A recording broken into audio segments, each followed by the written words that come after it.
सकते हैं, surface energy. तो इसके लिए इमेजिन करो कि हमने एक वायर लिया, एक मेटेलिक वायर मान लो लिया, और उसे कुछ ऐसे शेप में मोड़ दिया, कुछ इस तरह का शेप बना दिया, यू टाइप का, उल्टा यू, और इसके ऊपर एक वायर रख दिया, एक वायर रख दिया पतला सा, वेटलेस वायर, बहुत पतला सा हल्का सा एक वायर रख दिया, और इस पूरे अरेंजमेंट को लेकर के हमने सोप सोल्यूशन में डाल दिया और सोप सोल्यूशन से बाहर निकाल लिया। ठीक है, तो हमारा जो डेली लाइफ ऑब्जर्वेशन है उसके बेसिस पर हम बता सकते हैं, अगर ऐसा हम नहीं भी करते हैं, वैसे करना तो चाहिए, अगर नहीं भी करते हैं तो इस अरेंजमेंट को, ऐसे तार को यहाँ पकड़ा फ्रेम के साथ, मेटल फ्रेम के साथ, और सोप सोल्यूशन में डाला और बाहर निकाल दिया, तो उससे क्या होगा, यहाँ पर एक सोप फिल्म बन जाएगी। ठीक है, क्या बन जाएगा यहाँ पर, एक सोप फिल्म। तो सोप फिल्म की नेचुरल टेंडेंसी क्या होगी, अभी जैसे डिस्कशन हुआ था, सोप फिल्म क्या है, एक लिक्विड की सरफेस है, तो सोप फिल्म की नेचुरल टेंडेंसी क्या होगी कि वो खुद को कॉन्ट्रैक्ट करना चाहेगा, अपने आप को सिकोड़ना चाहेगा। उसकी वजह से क्या होगा, इधर तो फ्री है, ये जो वायर है ये फ्री रखा हुआ है, ठीक है, ये फ्री है, ये बांधा हुआ नहीं है, ये फ्रीली प्लेस्ड वायर है। तो जब सरफेस सिकुड़ेगा, इधर तो मेटेलिक फ्रेम है, इधर तो कुछ नहीं हो सकता, लेकिन ये वायर फ्रीली प्लेस्ड है, तो ये वायर अंदर की तरफ खींच लिया जाएगा। ये जो सोप सॉल्यूशन की फिल्म है ये कॉन्ट्रैक्ट होगी और इस वायर को अंदर की तरफ खींच लेगी। ठीक है, लेकिन मान लो कि हम इस फोर्स के अगेंस्ट, ये जो फोर्स लग रहा है F, ठीक है, इस फोर्स के अगेंस्ट इस वायर को उल्टी डायरेक्शन में खींचें, इस तरफ अगर इसको खींचें, तो क्या होगा, हमें इस वाले फोर्स के अगेंस्ट वर्क करना पड़ेगा। कितना वर्क करना पड़ेगा, ये जो इधर फोर्स लगाया गया है ये तो फोर्स है जो फिल्म लगा रहा है, इधर वो फोर्स है अप्लाइड फोर्स, जिस फोर्स की हेल्प से इधर खींचा जा रहा है। ये फोर्स कितना होगा, इस फोर्स को कम से कम इतना ही होना चाहिए जो इस सोप फिल्म की वजह से लग रहा है। ठीक है, तो ये जो फोर्स है इसकी वजह से किया गया वर्क डन अगर हम निकालें, यानी वायर को इस तरफ खींचने के लिए कितना वर्क करना पड़ेगा, तो जो वर्क करेगा एक्सटर्नल एजेंट इस वायर को नीचे की तरफ खींचने के लिए, वही वर्क इस सोप फिल्म की एनर्जी की फॉर्म में स्टोर हो जाएगा। क्यों हो जाएगा, ऑब्वियस सी बात है, जब हम किसी सिस्टम पर वर्क करते हैं, जैसे स्प्रिंग को खींचते हैं, स्प्रिंग को खींचते हैं तो हमारा जो एनर्जी खर्च होता है वो कहाँ जाता है, खींचे हुए स्प्रिंग में स्टोर हो जाता है। धनुष को जब खींचते हैं तो खींचने में जो हमने एनर्जी खर्च की वो कहाँ जाती है, वो खींचे हुए धनुष के स्ट्रिंग में स्टोर हो जाती।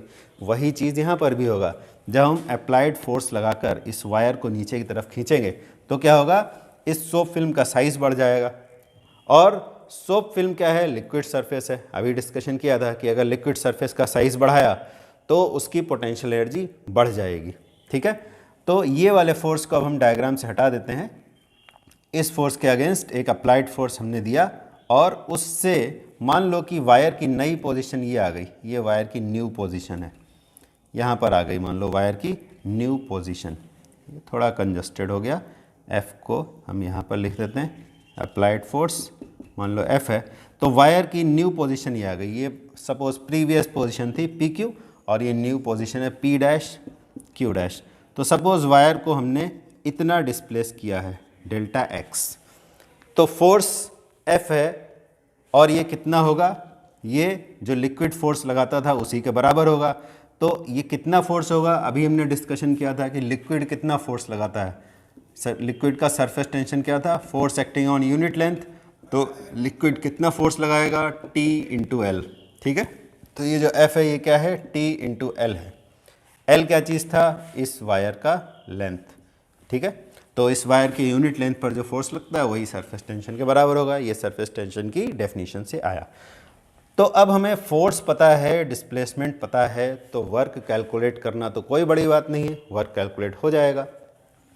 तो हम क्या लिखेंगे, work done by the external agent, work done by the external agent to displace the wire by displacement delta x। Delta x displacement करने के लिए कितना वर्क हुआ, मान लो डेल्टा w वर्क हुआ, तो F dot delta x F और delta x same direction में, इसलिए F delta x, F dot delta x अगर लिखोगे भी तो क्या आ जाएगा, F dot delta x cos 0, ultimately we will get F into delta x. ठीक है, डॉट लगाने की ज़रूरत नहीं है क्योंकि वेक्टर हटा दिया है। तो कितना वर्क हुआ, तो वर्क हुआ है T into L into delta x. ठीक है, तो ये जो वर्क डन आया है डेफिनेशन के अकॉर्डिंग, ये जो वर्क डन है पर यूनिट एरिया के लिए अगर इसको निकाल लिया जाए तो वही कहलाता है surface energy of the liquid.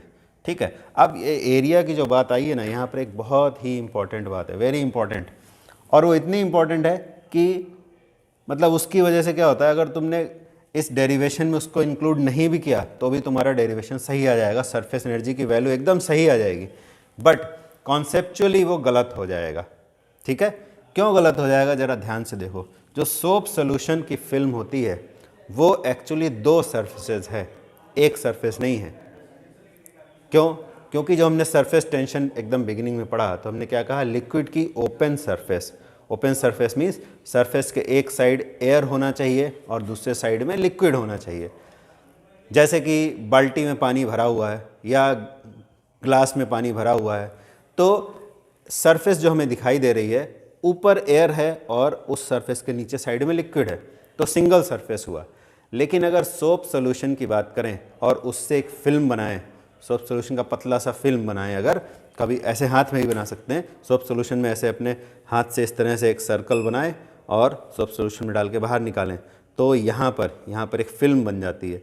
तो उस फिल्म को अगर देखें तो वो बाल्टी की सरफेस पर बनने वाली लिक्विड की सरफेस से डिफरेंट है। कैसे डिफरेंट है, बाल्टी पर जो सरफेस बना है उसमें ऊपर एयर है नीचे लिक्विड है, लेकिन सोप सोल्यूशन को अगर देखा तो ये मान लो हमारा साइड व्यू है सोप फिल्म का, तो इधर एयर है, फिर बीच में लिक्विड है और इस साइड में फिर से एयर है। समझ में आई बात? तो इसका मतलब हुआ कि एयर, लिक्विड, फिर एयर, तो कितने सरफेस हुए, लिक्विड के एक तरफ एयर है तो एक सरफेस इधर हुआ, लिक्विड के दूसरी तरफ भी एयर है तो एक सरफेस इधर हुआ। यानी कि जो सोप सोल्यूशन होता है उससे अगर हम फिल्म बनाएं, सोप फिल्म अगर होगी तो उसमें एक नहीं बल्कि 2 सरफेसेज होंगी। आई बात समझ में? तो सामने वाली सरफेस हमें इस डायग्राम में दिखाई दे रही है, सामने वाली सरफेस में इतना फोर्स लग रहा था F=TL, बट बैक साइड में जो सरफेस है उसमें भी सेम फोर्स एक्ट कर रहा होगा। ठीक है, आई बात समझ में? तो इसलिए यहाँ पर जो फोर्स की वैल्यू होगी वो T×L नहीं, वो 2TL होगी, 2TL। आई बात समझ में यहाँ तक? फिर देखो इसको अगर हम ऐसे लिख लेते हैं T×L इंटू डेल्टा एक्स, और ये 2 को यहाँ पर लिख दिया। अब ज़रा ध्यान से देखो, L इंटू डेल्टा एक्स क्या चीज़ है, वो डायग्राम में देखो। डेल्टा एक्स वो लेंथ है जिस तक, वो डिस्प्लेसमेंट है जिसमें हमने वायर को नीचे की तरफ खींच दिया। ठीक है, और L क्या चीज़ था, ये L लेंथ उस वायर का लेंथ था। तो अगर L इंटू डेल्टा एक्स को देखें तो क्या चीज़ है, ये देखो, ये वाला एरिया है L into delta x, this area is L into delta x. ठीक है, इसका मतलब सामने वाली साइड में जो एरिया में इंक्रीज हुआ वो है L इंटू डेल्टा एक्स। तो हमने इसको लिख दिया क्या, T into 2 into delta A, L into delta x को डेल्टा ए लिख दिया। अच्छा, बैक साइड में भी इतना ही एरिया बढ़ा होगा, यानी कि डेल्टा ए इधर और डेल्टा ए पीछे साइड में, तो 2 डेल्टा ए यहाँ पर अपने आप से देखो आ गया, क्योंकि हमने यहाँ पर क्या बोला, दोनों तरह से देखो इसी बात को बोल सकते हैं। एक ही बात को कहने के 2 तरीके हैं, या तो तुम फोर्स को डबल कर दो 2TL कर दो, या ऐसा कह दो कि डेल्टा ए एरिया सामने वाली सरफेस में बढ़ा और डेल्टा एरिया पीछे वाली सरफेस में बढ़ा, इसलिए 2 डेल्टा ए ये क्या चीज़ हो जाएगा, ये हो जाएगा total increase in area of the surface. समझ में आई बात? डेल्टा ए सामने बढ़ा और डेल्टा ए पीछे साइड में बढ़ा, तो टोटल चेंज इन एरिया या इंक्रीज इन एरिया कितना, वो 2 इंटू डेल्टा ए। ठीक है, तो ये हमारा हो गया work done by external agent in increasing the surface of the soap solution. अगर इस वर्क को यूनिट चेंज इन एरिया के लिए कैलकुलेट कर लें तो डेफिनेशन के अकॉर्डिंग वही हो जाएगा सरफेस एनर्जी। ठीक है, therefore surface energy of the liquid, जिस लिक्विड का फिल्म बना हुआ है, जिस लिक्विड का सरफेस है, उसकी सरफेस एनर्जी क्या होगी। Therefore surface energy of the liquid, liquid की सरफेस एनर्जी इसको कहते हैं। तो लिक्विड की सरफेस एनर्जी क्या होगी, work done in increasing unit area. तो यहाँ जो एरिया में इंक्रीज है वो 2 डेल्टा ए है, तो 2 डेल्टा ए से डिवाइड कर दो तो क्या मिलेगा, T into 2 delta A divided by 2 delta A, ये सब डिवाइड हो गया। तो सरफेस एनर्जी आ गई सरफेस टेंशन के बराबर। ठीक है, सरफेस एनर्जी की न्यूमेरिकल वैल्यू जो है वो सरफेस टेंशन के बराबर है। दोनों हैं अलग अलग अलग चीज़। सरफेस टेंशन एक प्रॉपर्टी है लिक्विड की, ठीक, और सरफेस एनर्जी क्या है कि उस लिक्विड की सरफेस का यूनिट एरिया अगर बढ़ाओगे तो कितना वर्क करना पड़ेगा, या कहो कि कितनी एनर्जी उस लिक्विड में स्टोर हो जाएगी, सरफेस में स्टोर हो जाएगी।